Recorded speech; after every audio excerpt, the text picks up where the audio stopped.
Shalom Bapak Ibu Saudara yang dikasihi Tuhan, selamat pagi. Kembali kita berjumpa di dalam GKK Menyapa. Mari saudara sebelum kita baca, kita renungkan firman Tuhan, kita satukan hati untuk berdoa. Bapa di surga, terima kasih pagi hari yang indah ini yang Tuhan anugerahkan, hari yang baru dengan berkat-Mu yang baru. Kami datang kembali kepadamu ya Tuhan untuk membaca dan merenungkan firman Tuhan.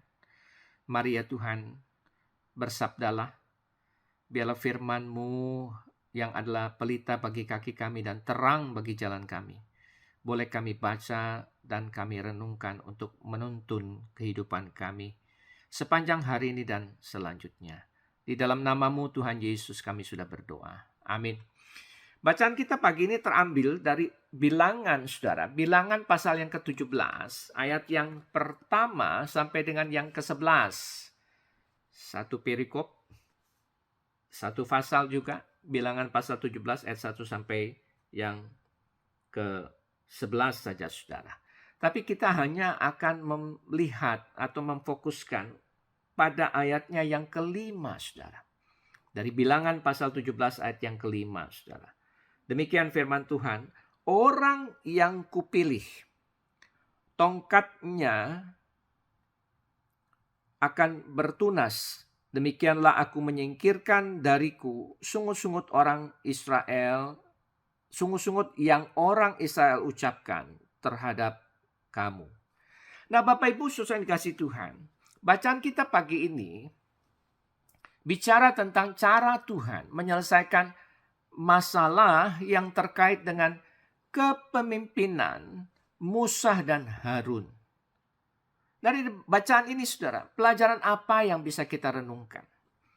Yang pertama saudara, siap untuk melayani, siap juga untuk disalahfahami.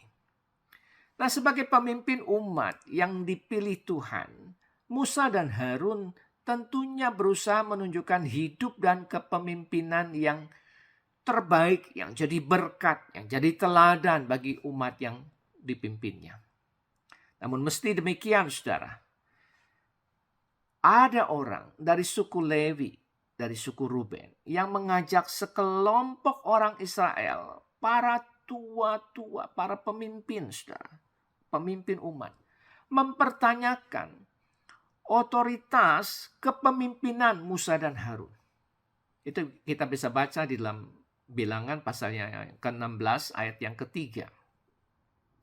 Nah bercermin dari perkara ini, saudara, kita belajar bahwa untuk melayani Tuhan tidak cukup hanya menyiapkan diri dan hati untuk memberi yang terbaik. Tapi juga harus bersiap hati untuk disalahfahami. Supaya jangan kita menjadi tawar hati di dalam melayani Tuhan.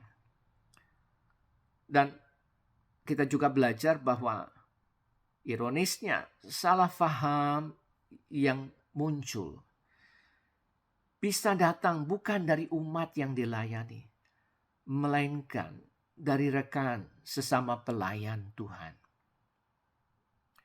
Nah yang berikutnya saudara, penyelesaian masalah yang terbaik adalah sesuai dengan caranya Tuhan. Lalu apa yang harus dilakukan ketika otoritas kepemimpinan kita atau orang-orang yang dipilih Tuhan itu dipertanyakan? Musa dan Harun menyikapi masalah yang mereka hadapi ini dengan bijaksana, saudara. Dan menyerahkan solusinya sesuai dengan kehendak dan caranya Tuhan. Nah, kenapa mesti begitu, saudara? Karena Tuhan yang telah memilih Musa dan Harun diyakini punya solusi yang terbaik untuk meredakan sungut-sungut umat Israel terhadap Musa dan Harun, saudara. Tapi bagaimana caranya Tuhan menyelesaikan persoalan ini? Caranya Musa diminta untuk mengumpulkan tongkat para pemimpin yang berasal dari tiap suku di Israel. Siapa yang dipilih Tuhan? Tongkat orang itulah yang bertunas.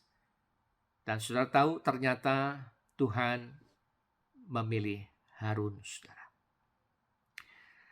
Jadi saudara, dari hal ini kita belajar bahwa Tuhan punya solusi yang terbaik untuk setiap masalah yang kita hadapi, apapun itu saudara. Dalam usaha kita, dalam pekerjaan kita, dalam rumah tangga kita, atau di dalam perkara apapun. Maka jangan ragu untuk menyerahkan semua persoalan kita itu kepada Tuhan, saudara. Kiranya Tuhan menolong setiap kita. Mari saudara, satukan hati, kita berdoa.